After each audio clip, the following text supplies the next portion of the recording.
Good evening from New York. According to former President Bush, former Vice President Cheney, and their most fervent supporters, the purported thwarted plot to destroy Library Tower in Los Angeles is the best piece of evidence that waterboarding works. That claim now being made anew in the wake of the release of the Justice Department memos rationalizing Bush administration torture.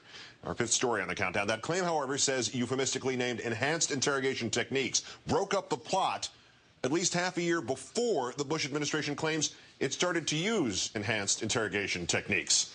An FBI supervisory special agent among those confirming today through professional experience that torture does not work. Ali Soufan wanted the FBI agents to question Abu Zubaydah from March to June 2002, before Zubaydah was tortured, writing in a New York Times op-ed that traditional interrogation methods gained important actionable intelligence, including that Khalid Shaikh Mohammed was the mastermind of the 9/11 attacks and leading to the arrest of Jose Padilla, the alleged dirty bomber. Defenders of torture have claimed that crucial information about Padilla was tortured out of Zubaydah. Mr. Soufan writing that the timeline on that does not add up. Torture methods for use against Mr. Zubaydah having been approved in August 2002. Mr. Padilla had been arrested in May 2002, 3 months earlier.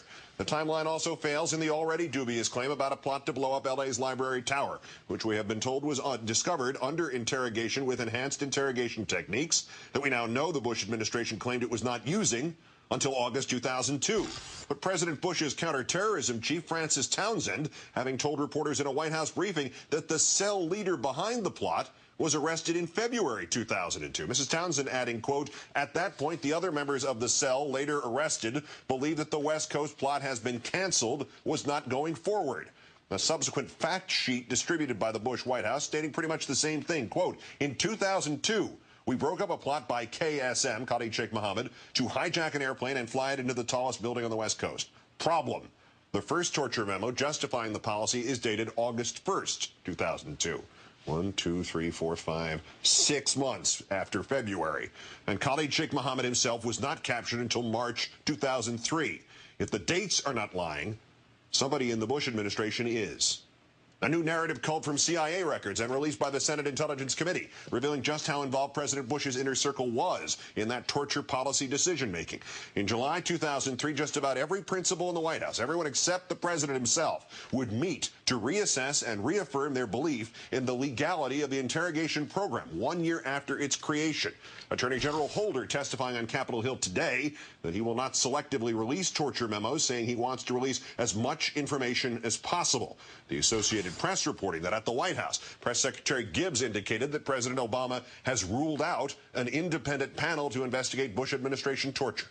Meanwhile, during a visit to Camp Lejeune, North Carolina, Defense Secretary Gates saying he supports the president's decision to release these torture memos on the grounds that the information was bound to come out anyway.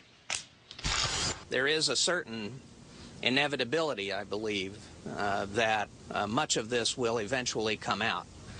Much has already come out. There are a lot of other documents coming out, including the leak of the International Red Cross, Committee on the Red Cross,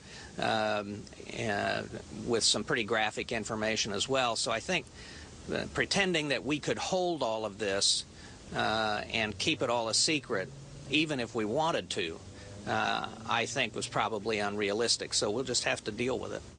Let me turn now to Matthew Alexander, former U.S. Air Force interrogator, author of How to Break a Terrorist. Mr. Alexander using that pseudonym for security reasons. Thanks again for your time tonight, sir.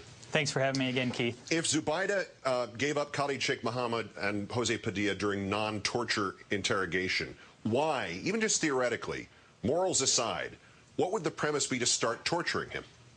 Well, there is no premise to do that. And let's remember that Ali Soufan, as an FBI agent, was probably one of the more qualified people to conduct that interrogation. The FBI has years of experience doing criminal investigations and doing interrogations of criminal gangs.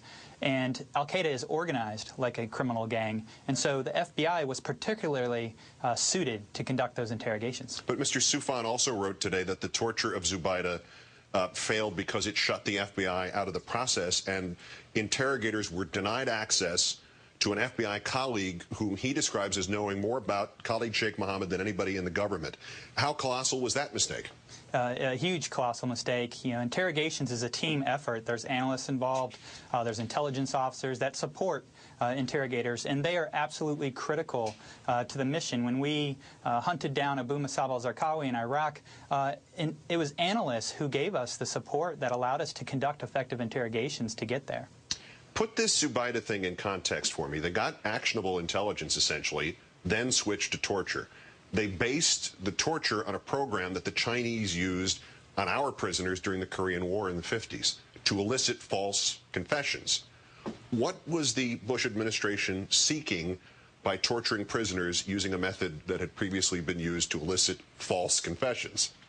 Well, you have to ask yourself who came up with that idea to reverse engineer the Siri techniques, because it wasn't interrogators. From what I've read, it was people, at least one psychologist, but it wasn't trained interrogators. Anybody with significant interrogation experience knows that the best methods are based on relationship building, and they're based on criminal investigative techniques that work against al-Qaeda, and they would use the methods that were tried and true that worked in World War II. So would they have really looked at Zubaydah and said, look, we don't really want to know about a guy who may have a fanciful plot to build a dirty bomb? Sure, it's great that you could tell us that Khalid Shaikh Mohammed is the name of the man behind 9/11, but what we really want from you, whether or not it's true is irrelevant. What we really want from you is this linking Saddam Hussein to 9/11 in some way. Is that what this is at bottom? I have to wonder why they decided to go to the enhanced interrogation techniques and waterboarding if he was providing information that was valuable. And just the fact that they waterboarded him 183 times tells me any technique that you have to use 183 times is not effective. And when you use torture, let's remember that you're shooting to get just the minimum amount of information, because that's what they're going to give you. And that's obvious in this case, if you had to do it 183 times, that Khalid Shaikh Mohammed was given the absolute minimum that he could get away with because he was being forced to give information. Last point, something struck me about the way this has been defended.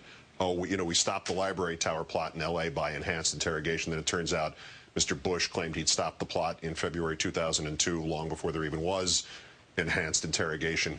These irrational answers, these easily disproved defenses, do they not strike you as exactly the kind of desperate, I'll say anything to make it stop stuff that you get from people who are being tortured? Exactly. If you have to do something again 183 times, you're obviously not getting good information. And let's not forget that the object of every interrogation is to move up the ladder, not down. And Khalid Shaikh Mohammed, when he was waterboarded, routinely moved people down the ladder or lateral, but he never gave up the ultimate objective of those interrogations, and that was Osama bin Laden. And so that is a glaring failure on the part of those interrogations to yield vital intelligence. That, of course, assumes that that was the ultimate goal. Maybe it wasn't. Who knows? The former Air Force interrogator known as Matthew Alexander, author of How to Break a Terrorist. Thank you again for your time, sir. Thank you, Keith.